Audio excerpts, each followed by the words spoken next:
இன்றே டவுன்லோட் செய்து உங்கள் ஃபேவரட் ஷோக்களை என்ஜாய் பண்ணுங்க. எது சாப்பிடலாம் ஃபர்ஸ்ட்? இதான் பயங்கரமா இருக்கு. டேங்கர் சாப்பிடலாம். உனக்கு ஸ்பைசி பிடிக்குமாடா? Depends on what food.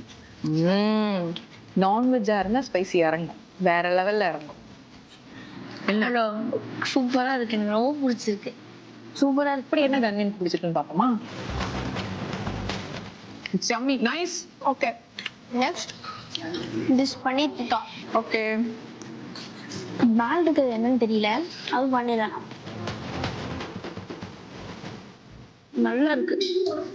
Smile. இந்த பன்னீர்ல பாத்தீங்கன்னா மேல white colour paneer and stuffed with yellow paneer. அந்த எல்லோ பன்னீருக்கு ஒரு ஃப்ளேவர் கொடுத்துருக்காங்க, இந்த சுத்தி இருக்கிற பன்னீருக்கு வேற ஃப்ளேவர். இது ரெண்டுத்தையுமே மிக்ஸ் பண்ணி உங்களுடைய இந்த சாஸோட மிக்ஸ் பண்ணி சாப்பிடும்போது சாண்ட்விச் எப்படி இருக்குன்னு சொல்லுங்க. சாண்ட்விச் செம்மையா இருக்கு. அந்த ட்ரிங்க் கவுண்டர் இருக்குல்ல, அங்க ஏதாவது ஸ்பெஷல் நார்த் இந்தியன் ட்ரிங்க்ஸ் இருக்கும், அதெல்லாம் குடிச்சிட்டு நம்ம கொஞ்ச நேரம் இவங்க கூட டான்ஸ் எல்லாம் ஆடிட்டு அப்புறமா கிளம்பலாம்.